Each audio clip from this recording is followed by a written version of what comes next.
Yeah, I usually have quite a bit of energy, but after a 3 a.m. sleepover with a bunch of boys, that energy is a little bit diminished.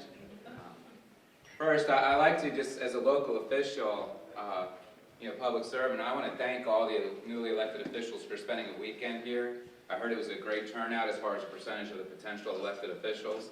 And again, just as a local official, having you all commit that time and energy to spend a weekend here, trying to learn about things. And again, not all these topics are fun topics. Some of it is the medicine of what local government is. But the more that you understand the medicines, and again, hopefully you're the doctor that can hopefully write the prescriptions for some of the cures for it.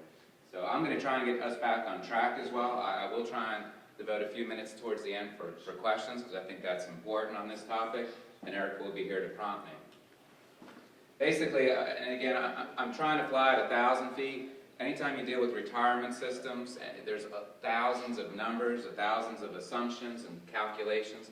I took an oath a long time ago never to do heavy math on a Saturday, so I'm going to try and honor that. But I'll try and fly at 1,000 feet. I'm here afterwards if you have any follow-up questions and details. I will say the Virginia Retirement System's website is a tremendous resource as far as a retirement program. They probably have one of the best websites in the country. Lots of information, lots of files. So please, refer to it. All you have to do is put, Virginia Retirement System into Google, and you'll get to that page. There are two primary ways in which a retirement system is defined for an employer to its employees. One is a defined benefit. And basically, it's just a calculation saying, how many years have you worked for me? What's your pay? What type of position class maybe you have? Because, there may be varying levels that I treat some employees with a better retirement plan than others. And then basically, if you gave me a few assumptions about you as a person and how long you've worked for me and what you've gotten paid, I can tell you what you're going to get as a retirement benefit, a monthly benefit, based upon the day that you think you're going to retire, or at least when you are eligible for such benefit.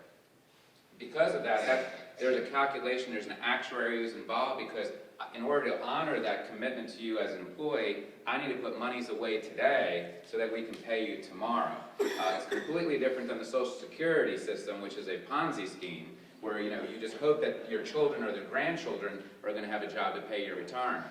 This is an honor or pledge system, meaning what I put in the monies in the bank today will be there tomorrow for you as an employer. Some defined benefit programs have employees also contribute as a shared obligation to the program, although that's not an absolute in systems. The other type of system is a defined contribution plan, meaning that I'm going to give you monies today or a portion or take it out of your paycheck, and you may actually help determine how to invest those funds. Those monies are in your name. You're vested, in essence, possibly day one with those monies. 401k plans in the private sector are probably something you've heard of. It's very similar to that. That's a defined contribution. It doesn't matter necessarily when you retire. There may be IRS rules about the taxation of such funds, but it doesn't necessarily matter when you retire. Those are your monies. When you die, if there's a bank account with your name on it, then that's part of your estate. The difference with the defined benefit program is when you die, your spouse may be a surviving spouse and get your monthly benefit check under a defined benefit program, but when you or your spouse dies, there is no estate. So you could have worked somewhere for 30 years. In essence, some actuary might have put away $1 million, let's say, in a bank account for you, but if you and your wife die day one after your retirement, there is no estate to be passed down, whereas a defined contribution, that estate is there. So some big differences between the two. There are key assumptions with any actuarial plan of a defined benefit program: what your payroll growth may be, what someone's salary increases may be, what the investment rate of the portfolio that's being managed, so that again, when I put $1,000 away today for you, that's being invested, so it's going to be some amount 20, 30 years from now for you to earn. As you would imagine, the higher the investment rate, the less I have to contribute today.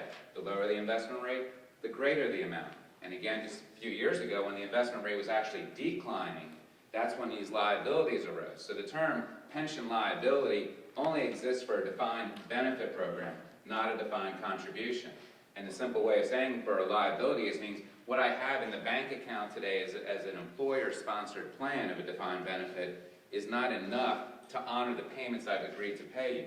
Hence the liability. Hence I have to raise my contributions to you to equal that liability, or I need to be the bad guy and say, whatever benefits I promised you, I'm going to lower those benefits down. And you're hearing about some of those stories nationally. Detroit right now is making quite a bit of news where it's saying, I don't care what I said to you as an employer many years ago, I just don't have the monies, and I'll never have the ability right now at least to invest the right amounts to pay you, or I will go bankrupt. That's the simple risks of a defined benefit program. As an example, what you see just over a 20-year, I just try to do an example of the VRS rate. It goes up and down because, again, an actuary determines every year the value of that portfolio. But generally, over the last 20 years or so, the blended rate, if you will, has been about 10% as a contribution on behalf of the employee. VRS is interesting in that when it was first set up, it said 5%, where the first 5% would be an employee contribution to VRS, and then the remaining balance would be an employer. So if you see the 10% there, in essence, it's designed that 5% would be employee and 5% employer. About 30 or 40 years ago, there was a trend amongst local governments to pick up the employee share. So many local governments that you're representing now, they agreed to pay the employee share. What many of these local governments did, that I'm told, is that they gave this new benefit to the employees and maybe did not give them a raise that particular year. So it was sort of a balancing out factor. I know when I was in the private sector and transitioned over, the contribution rate back then at least was almost equivalent to what my employer was putting into my 401k. So I didn't necessarily see the difference or feel like there was a big difference between defined benefit programs and defined contribution. And that's probably a statement that could have easily been said 25, 30 years ago. But as you know, because of the way the benefits are being calculated and because of declining investment rates, the differentials now are much greater. Private sector contributions to defined contribution plans are far less than defined benefit contributions to honor a liability. VRS itself has 629,000 members. Those are employees or people who are eligible for retirement, of which 341,000 of them are currently working. So it means that half of the Virginia Retirement System recipients are actually retired. The majority is from local government. 146,000 of the people are teachers, and then again the rest are local government. The average profile of someone in the VRS system, of an active person, is a 46-year-old working 11 years with a $41,000 salary. The average retiree perspective is a 62-year-old, 20 years of service, and a $15,000 benefit. The quick math of the Virginia retirement system is, basically if you get about a multiplier, and you'll hear the word multiplier. The quick math is if you had a $60,000 salary for 30 years, you will probably get 60% of that number. So you make about a $35,000, $36,000 annual check the rest of your life. State mandate. Back in 2010, because of this liability growing, the state, and again to a degree local government was supportive of it, we had to do something to mitigate this liability. Not just the teacher liability, but also the local liability as well. So they said they reduced some of the benefit assumptions for new employees going forward. They didn't hurt the existing employee. So that was one thing that they tried to do, and they created this Plan 2 category. So you'll hear some workers amongst your employees refer to them as Plan 2 employees. That's what that is. Everyone else by default prior to July of 2010 is a Plan 1 employee. In 2012, to further try and address this liability, what they try to do is go back to the premise that the employees now should share in this contribution to the Virginia retirement system. So they did what we call the 5 and 5 program, and basically it said that, look, the employees now will have a 5% of their salary taken out of their paycheck, and that would go directly to the VRS, with the employer being the remaining portion. What a lot of employers did back then, and it was a local option, it said, well, we'll give the employees a 5% salary raise to try and make it work out and balance it. And while it sounds simple, I give you a 5% raise, and I'll have 5% taken out, you shouldn't be affected. The reality is that every employee was affected by a 0.7% decrease in their paycheck because of FICA. So, in my sarcastic way, the only one who benefited from this 5 and 5 program today was the federal government in getting more FICA, because again, we had a higher salary base. So you'll hear some workers still grumbling about that, in your roles, but that's just the way it worked. Some employers may have contributed an additional 0.7% to their employees, Some may have given other raises over the years, so it's not a factor. I know where I'm from, we didn't do that. So in essence, everybody's still reminding me that they're 0.7% short. I try and remind them they still have a job, so that's how I bounce that conversation out. The new thing that the state did was, and to the state's credit, that system of the shared contribution, while it didn't do anything to the liability, it got the employee mindset that this is a shared issue, and again, going forward, it may mitigate the liability, but it did nothing to the liability day one. Beginning in January of 2014, in essence just a few days ago, we have another new program called the hybrid program. Those are for employees hired after January 1st, 2014. And this is really the beginnings of the state saying, this defined benefit program, because even Plan 1 and Plan 2, it's still 100% defined benefit. This is the beginnings of the state saying, we just can't do it anymore. And local government saying, these rates are becoming quite expensive that we have to contribute on behalf of employees. So it's a very complicated formula, and I'm not here to try and, again, do too much math for you. But what it's trying to do is say, you as an employee, you're going to contribute to a defined contribution plan, the equivalent of a 401k. For public sector, a 401k is a 457 program or a 403b program if you're in the school systems. So you'll hear those numbers referred to often. And basically what it's saying, you give a little bit of money, we give a little money to this 457 program, but at the end of the day, they're going to max out around 5%, 6% or so, and then the remaining balance, which right now the current VRS rate is 11.6%, whatever the remaining balance is, then we'll still have that as the traditional defined benefit program. So it's not an 11.6% defined benefit contribution, it's 11.6 minus whatever's part of this crazy formula that's been done.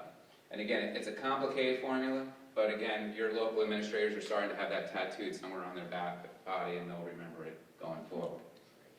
So the future challenges with it, again, we have other benefits we've bestowed upon employees. And while Virginia is a right-to-work state and there's no collective bargaining, I will say that your local law enforcement officials, firefighters, all the other do-gooders, they have lobbied the state successfully in programs that give them a better benefit, meaning that they can retire earlier and that they can get a higher pay. And while this hybrid program is going to do a lot of good in reducing this pension liability going forward, and we as local governments can finally say, we're not all defined benefits, we're not all these things that you hear about across the country that are having challenges, the state, in its wisdom, exempted the law enforcement firefighter component as far as being a hybrid program. They are still 100% defined benefit. And I know where I work, at least, and probably a lot of your jurisdictions, probably the greatest number of employees you have are in your law enforcement, firefighter, public safety areas. And that's a big circle. There's a lot of people who are defined as public safety employees that, they're not necessarily in my books a public safety employee. That's another session that you may have. Anyhow, what you see at the bottom, though, the second part of it is the teacher pension liability. The uniqueness of the state is you as a local government have your own local county-defined rate. So you can say, my rate is based upon an actuary who has determined the rate for my local government. And it's based upon the scope of your employees, how old they are, how long, age of service, what they're getting paid, those assumptions. For whatever reason, the teacher pension liability is not based upon the criteria of your own teachers, it's based upon the statewide pool of teachers. So there's one rate throughout the entire state for the teachers. And teachers, again, is a word where it's not just your teachers, it's basically about 90% of people that work for your school board office. And the other interesting thing I'll tell you as local government newly elected officials is a lot of the local options to change benefits or enrich benefits or provide early retirement programs, they are 100% made by your school board. There's a cost to them. Now, and again, you have the powers of the purse strings, but they can make a decision with or without your consent. So just be aware that when you hear about new programs or new ways in which the teacher or school boards can be affected by retirement, you may want to remind them of the purse strings option before they go and take some vote that's adverse to the financial statements. But anyhow, the teacher liability is actually with the state, and the state controls the rate. What's interesting about the state versus local government is whatever the local governments are told by the actuary that their rate is for their employees, we have to pay that to the VRS. No ifs, ands, or buts. So if the portfolio is down and we got to get the portfolio back up to 100% funded, the actuary determines that rate, and we do it. We grumble about it, but we understand the rules, we understand the math behind it works. The state, when it's told the rate by the actuary, unfortunately over the last 5 to 10 years, it sometimes has said thanks, but no thanks. It picks a lower rate because it's trying to balance its own budget. So it ignores standard best practices of actuarial calculated rates to fund a pension liability. Well, just like any other kid getting in trouble after a while, rating agencies and other people have knocked on the state's door saying, you have to stop that, because your funded portion of the pension liability is now looking like the Social Security system of the United States. There won't be money there for those teachers in the future. So again, to the state's credit, just in the last General Assembly session, it said, Uncle, we are going to get back to a 100% funded plan, and what you see in the bottom there is the pathway by which it's agreed to get there, and I think by July of 2018, it will then now start listening 100% to what the actuary says. Now, how does unfunded ratio arise? I think I've tried to refer to this, but basically, again, it's because of a change in benefits, it's a change in portfolio as far as investments, it's a change in the timing of it. Like an actuary might tell me something today, based upon what they know today, but over the next year or two, something might happen to the investment portfolio, or a new benefit may arise. So again, that's how liabilities arise. Don't think a pension liability always has to be 100% funded. The best practices say that I think if you're in the 80 to 100% range, you are considered a good entity in meeting a pension obligation. It's when you go below 80 that the bells and whistles start going off to rating agencies and other users of your financial statements. I'm going through these quickly. I know you have handouts, so again, I'll take questions if I'm skipping through something that might be in there. GASB 68. You probably had no idea what GASB was when you won your local election in November, and congratulations, you probably shouldn't have known what GASB was. But GASB is the Governmental Accounting Standards Board. I get questions from elected officials all the time. It's like, who is this GASB and why are they doing this to us? Good question. I try and figure, I'm a CPA and I still have to figure it out. When GASB was created, or when I was in the accounting firm, there were about 5 GASBs. And that was probably all we needed back then. They try and justify their existence by creating new rules and new regulatory standards every year for local governments across the country. Like it or not, they are an authoritative source. Rating agencies, CPA firms, the state APA, they all recognize GASB as the authoritative source for financial statement compilation. Hence, what GASB has said is, this pension liability, when you don't have a 100% funded pension, we as local governments, for the last 20, 30, 40 years, used to write in our footnotes that we have this issue with our pension. It was all words. There were some numbers mixed in it, but it wasn't on our balance sheet. GASB said, no. The private sector has gone to disclosing this liability as a pension liability. Now it's your turn, government. And I can rationalize it. I understand it. It's just a very heavy hand where it's all at one time. We didn't necessarily see it coming enough to be able to do it. And during the depths of the recession, the last thing you need somebody to tell you is that you've got hundreds of millions of dollars of liability that you had no idea before because they were just words in your financial statements. Nevertheless, we have to record it. And it's a good thing going forward. It's a full disclosure. But just picture your balance sheet as your local government. And that's something that a lot of times elected officials, that you pay tremendous amounts of attention to your income statement because that's your budget. And you should. And we have balanced budgets by law, and that's good. And we have audit reports on the income statement. That's good. You should also, at some point in time, get oriented on the balance sheet. Because it not only tells you who owes you money on your receivables, and are you collecting those receivables, it also tells you who you owe money to. So now this pension liability is now a liability that will be recorded come June of 2015. So again, it's not today you'll see it, it's still worse. So GASB's given us a year or two to get it down, but it's going to be coming. So anyhow, just to give you a perspective of what the state did, the yellow line is what the state chose to fund, what the actuary said. The blue line is the actuarial line.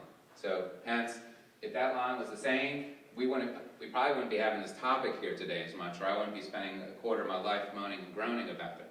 But we had no choice. Even if local government said, hey, you know what, I know you're choosing a lower rate for the teacher pension liability, let me give the 100% donation back. VRS says you can do that, but it's going to go to the entire statewide pool. It can't go to Henrico County share of it. And so why would I give money to Henrico County where I'm only going to get 3 cents to every dollar of a contribution?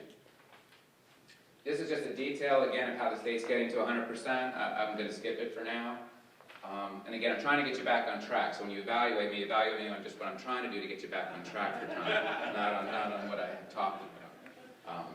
This is an example of the green bars represent a local government rate. The blue line represents the state's rate as far as a funding of your pension liability. Remember I said 80% is considered a good system? So for local governments, they have always, and the state to its credit, were above that red line for many years. Local governments, because of the decline in the investment portfolio, slightly went below it, but the state's gone far below it. And again, that's the big red flag that rating agencies have noticed. The topic, and I'll actually close with this one because I want to give some time for questions. There's many more slides after this, but I think this is the last topic I want to talk about today. You will hear as a legislative initiative that the states, what they're doing right now for the teacher liability is saying, you know what, our balance sheet of the state, I don't want to have this liability on my state. And I should have taken one step back. The state, to its credit, funds a component, about 40% of the VRS of the school system. You get that as part of your local aid from the state for schools. It's many different columns, but VRS is one of the columns. So the state's been writing that check to us. GASB has said if the state were to simply write that check to VRS, then VRS would be required to have the state report its liability, 40% of this teacher liability, on the state's balance sheet. State's smart, and if I was Rick Brown, the Secretary of Finance, I'd make the same initial recommendation. Rick Brown is saying to the General Assembly and the Governor is, let's have the state's balance sheet look as good as possible, and let's push the 100% liability, all the way to the local government. It's a $15 billion total liability amongst all of us. So proportionally, whatever component of the state is, we're a component of it. And while they're rightful in being able to make that determination, what we're saying as local governments is, we didn't have a say in choosing a lower VRS rate. We picked the rate that is the local governments. When we were told by the actuary for our local plan, this is the rate, we honored it. Recession or no recession, we paid the rate. You as a state chose arbitrarily a different rate. It was a made-up number. They just picked something to balance the budget. And what we're saying is because of that, this $15 billion has arisen. Because of that, we should at least share in the liability. Back in a good day a few months ago, I could have probably said you should pick up the entire liability because we didn't deserve any of it. But at minimum, it's called proportional sharing, proportional liability. So this $15 billion, what I'm trying to tell the state is, put some of it on your balance sheet. It's going to take a little shine off of you, but if you put all of it on our balance sheets, because all of you pretty much have school systems that would be a component unit and as a rating agency when they're evaluating you, or economic development prospects are evaluating you, which is more important, for existing businesses to grow or new businesses to come to you. My point is, if you look like you have a bad balance sheet, you're not going to get that interview by these prospective companies. And so what I'm trying to tell the state is, we're the frontline jobs creators of the state. We're the frontline local economic development efforts collectively. We collectively, I think, do a better job of getting businesses to grow and come into the state of Virginia. Therefore, do not make our balance sheets so bad that these people are going to choose somewhere else to go, somewhere else to grow. And that's just my simple, different concept. As an accountant, I understand exactly what the state's doing. And if I had my pure accountant's hat on, that's fine. But if I want to be a jobs creator and a local economic development machine so my citizens can be employed, then you got to take that accountant's hat off once in a while, and we got to look at the collective benefit of Virginia, state and local. So state, lose the shine, local government. Mandates Commission has recognized that as a topic, as an unfunded mandate to the state. VACo has taken a position to lobby the state to go to a proportional liability. It's not an income statement issue. None of what I just talked about affects what the state has to pay towards VRS. All it is a balance sheet issue. And it can be just simply changed by the Treasurer of Virginia. When they write the check to a local government, they instead write it directly to VRS. And that's the simple change. So I think that's all just to honor some questions. There's many more slides, and I will be here after this to answer it, but I wanted to quickly get through it. Thank you.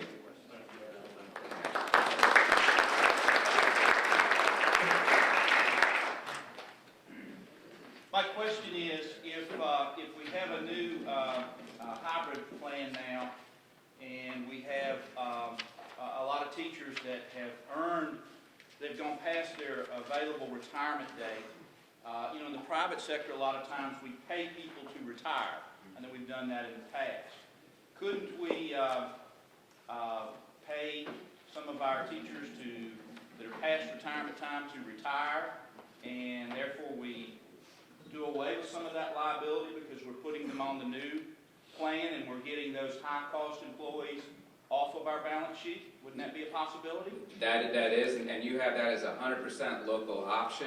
Some of it may be local options work through your local school boards for the teacher side of the shop, but you are correct. Again, just like if you're going to pay somebody to retire early and replace them with somebody else, that differential may not be there as much, so you have to have someone run the numbers. But if you're going to have someone retire and not need to replace that position, then you're absolutely right.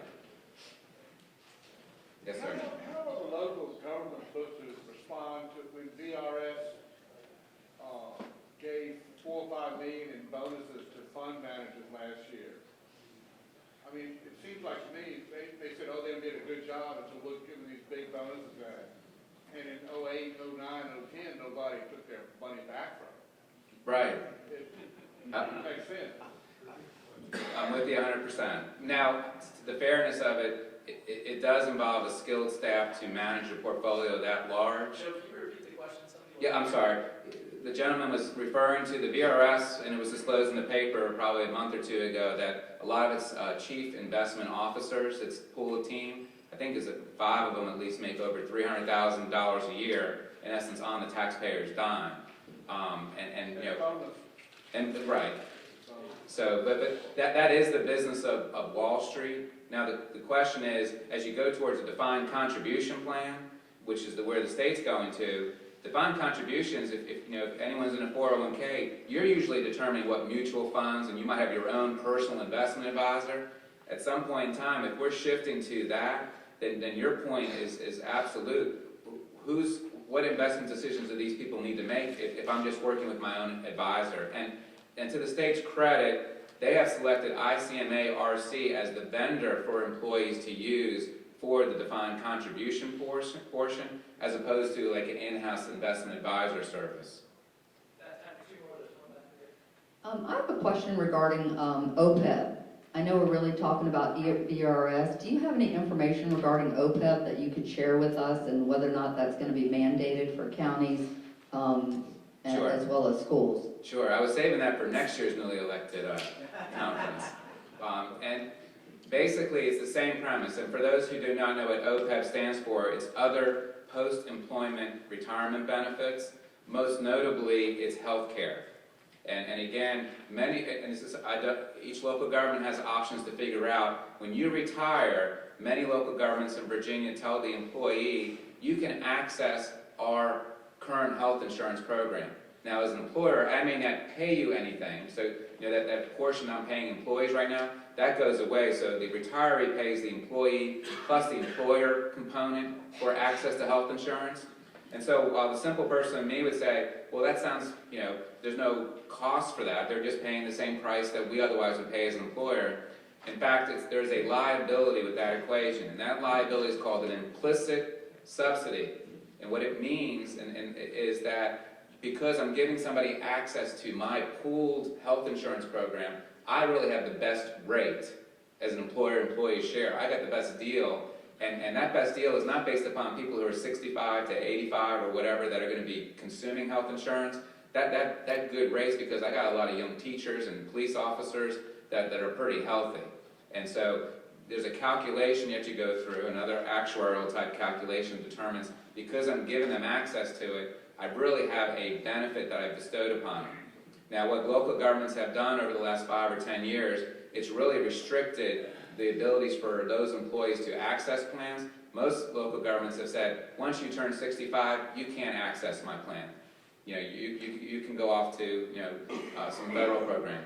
The Affordable Care Act is now also being incorporated into some of that analysis, and it's very complicated right now, but good observation. As far as GASB, the recordation of that liability is still another 2 years past the pension liability, so we have another 2 years to bemoan that. hopefully what we can do as local governments, or you can do as local governments, is one, know what that liability is, which is probably words again in your financial statements, and then figure out what that impact is, and accordingly, you know, change your benefit structures if that mitigates your liability. Very good question. Thank you, Joe. Let's give Joe a round of applause, and thank you for coming. You'll notice in your packet there's a lot of extra slides that Mr. Casey put forward for you, so, and if you have additional questions, I think they'll be in the back of the room for a little bit, and I can also help you with those. But we're going to go ahead and transition to our next session on land use and planning, so just give us 30 seconds here to get set up, and then we're going to roll right into that. Try to get you back.